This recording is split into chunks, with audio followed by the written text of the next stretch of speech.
Hello everyone, कसे आहात तुम्ही सगळे? तर चला सुरुवात करू आपण आजच्या भागाला. त्या अगोदर आपल्या चॅनलला सबस्क्राईब करून घ्या, लाईक करून घ्या. तर आजच्या भागामध्ये ऋषी आणि त्याच्या भावाची भांडण लागलेले असतात का तर कमळीच्या आईला त्याने बाहेर ढकललेलं असतं. असंच काहीतरी सांगून त्याने बाहेर काढलेलं असतं. हे ऋषीला कळतं, त्यावेळेस त्या दोघांची भांडणं होतात. आणि कमळीला असं वाटतं की मी माझ्या मम्मीला हुडकून काढेल, म्हणून कमळी अन्नपूर्णा आजीच्या घरी जाते आणि तिकडे कीर्तन चालू असतं. कीर्तन चालू असताना तिथेच तिची आई असते ना, ती बाहेर थांबलेली असते ऐकत. तिकडे आजोबा कमळीच्या आईला बघतात आणि सगळ्यांना सांगण्याचा प्रयत्न करतात की सरू आलेले आहे असं, पण कोणालाच काही समजत नाहीये की सरू आली होती का नाहीये.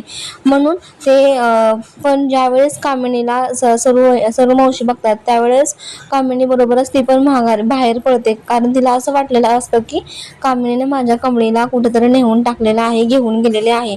म्हणून ती तिच्या गाडीचा पिछा करते. तेवढ्यात कमळी बाहेर येते आणि कमळी बघते की तिची आई असं पडलेली आहे. मग ती जाते, अगं आई तुला काय झालं, अगं आई तुला काय झालं, असं कमळी तिच्या आईला बोलते. तेवढ्यात ती बेशुद्ध होते आणि मग रिक्षा बोलवून ती तिला रिक्षामध्ये टाकते आणि दवाखान्यात नेते. मग इकडे राजन काका बाहेर येतात आणि बघतात की काय झालं म्हणून. तर त्या काकू बोलतात की कमळी कोणाला तरी घेऊन गेली. असं झाल्यावर इकडे दवाखान्यात दाखवतात की कमळीला डॉक्टरना कमळी विचारते की डॉक्टर काका आई पहिल्यासारखी कसं कधी होईल. तर डॉक्टर बोलतो की सांगता येत नाहीये. तर मग इथं कमळीला धक्का बसलेला असतो. तर कमळीला बोलतात की ते ब्लड रिपोर्ट्स वगैरे सगळं काढावं लागतील, तर तुम्हाला 50,000 जमा करावे लागतात. तर कमळीला इकडून ऑफर आलेली असते एका अकॅडमीमध्ये की तुम्ही आमच्यात ऍडमिशन घ्या, आम्ही तुम्हाला पैसे देतो. तर कमळी त्यांना सरळ सरळ नकार देते की मला नाही घ्यायचं ऍडमिशन म्हणून. तर ते बोलतात की तुम्ही फक्त ऍडमिशन घ्या, बाकी शिक्षण तुम्ही कुठेही घेतले तरी आम्हाला काही फरक पडत नाही. फक्त तुम्ही ऍडमिशन आमच्याकडे घेता म्हणून असं फक्त नाव द्या. तर मग कमळी त्यांची फजिती करते आणि त्यांना लावते बाहेर की नाही, मला तुमच्यात काही इंटरेस्ट नाहीये असं बोलते.